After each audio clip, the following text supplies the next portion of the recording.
Do you remember when hunger didn't mean shame, but strength? When the scent of boiling beans or the crackling of a single piece of lard in the pan could fill an entire kitchen with hope? This story isn't about luxury or abundance. It's about survival, about the Italian tables of our grandparents, when a handful of flour, a piece of stale bread, or a spoon of tomato sauce was enough to create life. If you love the Italy of memories, the one made of simple meals and human warmth, subscribe to the Italy we remember and walk with us through these old kitchens, where the secret ingredient was always dignity. The 1940s and 1950s were years when food wasn't guaranteed. The war had stripped everything away, and yet, in that emptiness, Italians discovered their genius. Each region found a way to turn almost nothing into something comforting. Hunger was the same everywhere, from the mountains of the north to the dusty roads of the south, but what changed was the imagination. And imagination was the true wealth of the poor. Imagine a family sitting around a wooden table, the father just back from the fields, the mother ladling a thin soup, the children watching the steam rise like a blessing. There were no fridges, no supermarkets, only what the land or the neighbor could offer. And yet, there was always a sense of gratitude because eating together, even just a crust of bread with onion, meant victory over the day. The first thing that comes to mind is minestra di pane, bread soup. It wasn't really a recipe, more an act of love. The stale bread was never thrown away, it was reborn. Boiled with garlic, olive oil, and maybe a few leaves of cabbage or kale, it became thick, almost creamy. It filled stomachs, but more than that, it filled the heart with warmth. You could find it in Tuscany, in Umbria, in any small village where the baker's leftovers were sacred. Each spoonful carried the flavor of patience. Then came the humble pasta sessi pasta and chickpeas, a dish that could feed many with very little. The trick was to cook the chickpeas slowly, for hours, until they turned into a creamy base. Then the small pieces of broken pasta were added, often the leftovers from other meals. Bits of spaghetti or tagliatelle gathered from the pantry. A drizzle of oil on top, maybe a pinch of rosemary. That was enough. The smell alone could make neighbors knock at the door. And how could we forget polenta, the golden savior of the north? Cornmeal, water, and salt, that was all. It could be soft or firm, eaten hot with milk or cold the next day, sliced and fried. In the poorest valleys, they called it the yellow bread. In winter, entire families gathered around the big pot, stirring it with a wooden stick. The steam would fog up the windows, and outside, snow would fall silently. Inside, there was warmth, the kind only hunger can teach you to value. There was also frittata di cipolle, onion omelet, a dish that turned a single egg into a feast. In those days, eggs were precious. Sometimes the omelet contained more onions than egg, but it didn't matter. The caramelized onions gave sweetness, and the smell filled the house with something that felt like Sunday, even if it was only Wednesday. Many mothers served it with a slice of bread rubbed with tomato or garlic, making it seem like a full meal. When there was no meat, and that was most of the time, Italians turned to legumes. Lentils, beans, and peas were the soldiers of survival. They grew easily, they lasted long, and they nourished everyone. Zuppa di lenticchie was a dish of patience, water, salt, onion, and a few lentils simmering until they almost disappeared. The broth thickened naturally, and sometimes a piece of stale bread was dipped inside. The taste was earthy, real, and comforting. And there was pasta aglio e olio, garlic and oil pasta. Simple, timeless, and deeply Italian. In evenings, when there was almost nothing left in the kitchen, mothers made this dish with only garlic sautéed in oil and tossed with pasta. Sometimes they added a sprinkle of breadcrumbs to mimic cheese. The sizzling sound of garlic hitting the pan was a promise, the promise that dinner, even the humblest one, would bring everyone together. In the South, they had another miracle, pan candido. It was the art of transforming yesterday's bread into today's joy. A slice of stale bread, rubbed with tomato, drizzled with olive oil, and seasoned with salt. That was it. Children loved it, workers carried it in their pockets, and travelers took it on the road. It was poor food, yes, but it carried the scent of the earth, of olive trees, and of hands that had worked the fields. The war taught people to use everything. Nothing went to waste. Even the water where pasta was boiled could become soup. Even the bones of a chicken could flavor an entire pot of broth for a week. There was creativity in deprivation. Every mother was an alchemist turning scraps into survival. There was also pasta e patted, pasta with potatoes, thick, comforting, a symbol of solidarity. In Naples, people said it could cure sadness. The starch from the potatoes mixed with the pasta water, creating a creamy sauce without milk or cheese. Add a bit of onion, a small tomato, maybe a piece of lard if someone was lucky, and you had a meal that hugged you from the inside. And when there wasn't even pasta, there was farinata, a flatbread made of chickpea flour and water, baked in a hot oven. In Liguria, it was known as a dish for the poor, but today it's sold in restaurants. It was crispy on the outside, soft inside, and could feed an entire family for a few coins. It's funny how the food of the poor has become a delicacy for the rich. The same goes for panzanella, bread salad. In summer, when the heat was unbearable and the pantry half empty, people soaked old bread in water, squeezed it dry, and mixed it with tomatoes, onions, and vinegar. A poor man's salad, but bursting with flavor.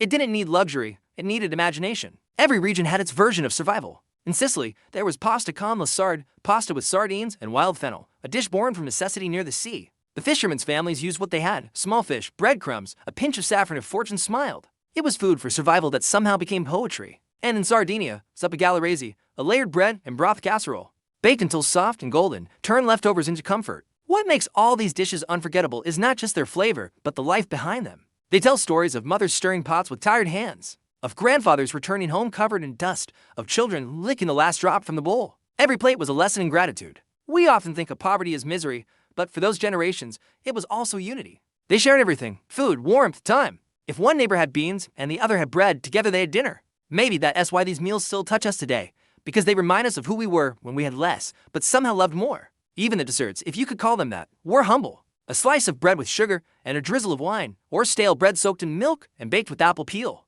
Children would eat it as if it were a treasure. They didn't know the meaning of dessert. They knew the meaning of sweetness, and sometimes, when there wasn't even that, there was just imagination. Mothers told children, "Close your eyes, and this crust of bread will taste like cake." And somehow, it did.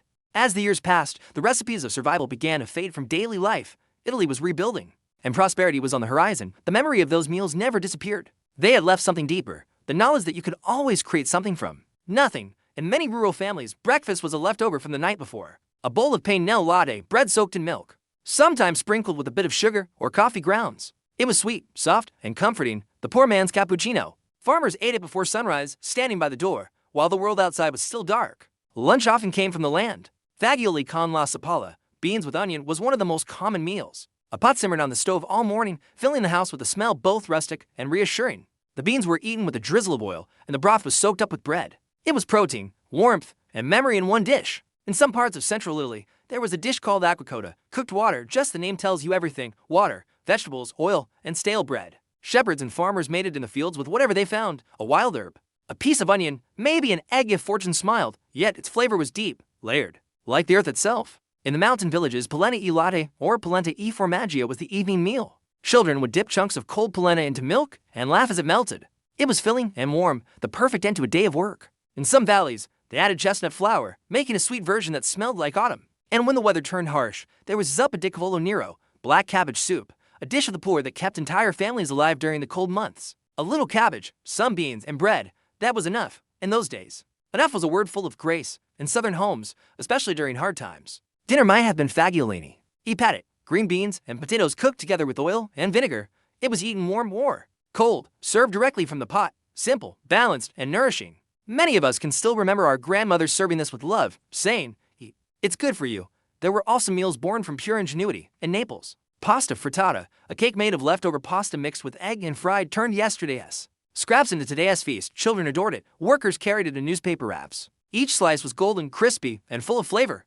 No one thought of waste. In Apulia, when bread grew too hard to chew, they made ciceri e tria, chickpeas with pieces of fried pasta. It was one of the most ancient dishes of the region, proof that the poor could cook like kings. And who could forget patted al forno con bucci, roasted potatoes with skins? Nothing was thrown away. Even the peel was precious. The smell alone could draw children to the kitchen. In the 1950s, a tray of baked potatoes was as precious as a roast. In coastal areas, people turned to the sea, but not to expensive fish. They used axio, anchovies, or small sardines. Fried, salted, or cooked with pasta, they became the protein of the poor. In Liguria, a bowl of pasta with anchovies and parsley was considered a full Sunday meal. There was another clever dish: uovo al pomodoro, eggs and tomato sauce, 1 or 2 eggs, cooked in the same pot as the sauce. Created a dish that looked rich even if it wasn't. Families served it with bread to scoop up every drop. Children loved pane e vino e zucchero, bread dipped in wine and sprinkled with sugar. The dessert of the countryside. It was a small joy in a life of simplicity, a taste of sweetness in days of fatigue. When we look back at these dishes, we see more than recipes. We see survival as an art form. Every household was a small laboratory of resilience. Every mother was a poet who wrote with flour and oil instead of ink. Think of how carefully ingredients were used. The last spoon of olive oil was poured with reverence. The crust of bread were toasted on the stove, never thrown away. Even coffee grounds were reused to flavor desserts. Nothing had to be wasted, because everything had value. There was an unspoken pride in being able to feed a family without money. The men admired their wives for it, the children admired their mothers, and the neighbors admired each other. Life was tough, but no one went hungry if there was a pot and a bit of creativity. Even in the cities, the poor found ways to make something out of nothing. In Milan, riso e latte, rice cooked in milk, was both breakfast and dinner. It was warm, filling, and could be sweet or savory depending on what was available. In Rome, pasta e broccoli was the meal of the working class, cheap, healthy, and delicious. What united all these dishes was their honesty. They didn't pretend to be anything else. They were made of what people had, not of what they wished for. And maybe that's why we long for them today, because they remind us of when food meant life, not luxury. There's a strange comfort in the simplicity of those recipes. They make us remember the scent of smoke, the chatter of neighbors, the feeling of a wooden spoon in a mother's hand. These meals carried not just calories but identity. And in a way, they carried love, the love that doesn't need words or gifts. Just a hot meal after a long day.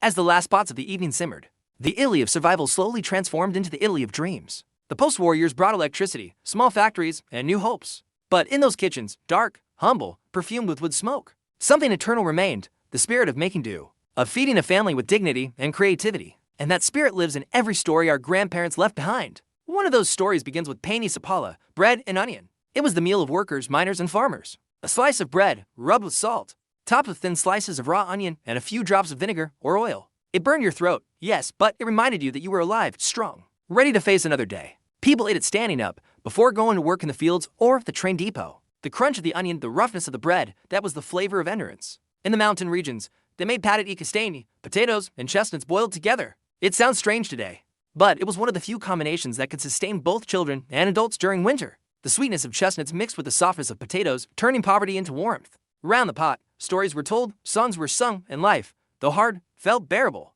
There was also brodo d'assa, bone broth, made from the parts of the animal that no one else wanted. A single bone could be boiled for hours, reused for days, shared between neighbors. It wasn't just food, it was a system of solidarity. Mothers would pass a piece of bone from one family to another, saying, "It still has flavor left." That single gesture said everything about those times. Children, of course, had their favorites. Pane pomodoro, bread and tomato, was the taste of summer. Grandmothers rubbed a ripe tomato over bread, added salt, and poured olive oil in slow circles. Sometimes a pinch of oregano, if the garden allowed. Children ate it under the sun, juice dripping down their hands, laughing as if it were the most precious meal in the world, and in a way, it was. Then came pasta e fagioli, pasta with beans, the dish that united Italy from north to south. It was thick, smoky, and fragrant, a symbol of comfort and equality. Everyone, rich or poor, knew that smell. The pot was never washed completely. The flavors of yesterday became the base for tomorrow. In every village, someone's mother made it slightly different, with lard, with onion, with garlic, with rosemary, but the soul was the same. It was the taste of home. Another meal of survival, both ingenious and poetic,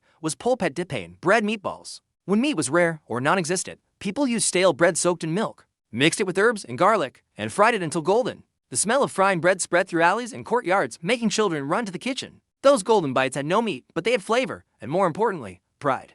They looked like meatballs, they tasted rich, and they told the world, we can do it our way. And on Sundays, when there was a little more time, pasta al forno Povera appeared. It wasn't layered with meat or cheese like today's lasagna.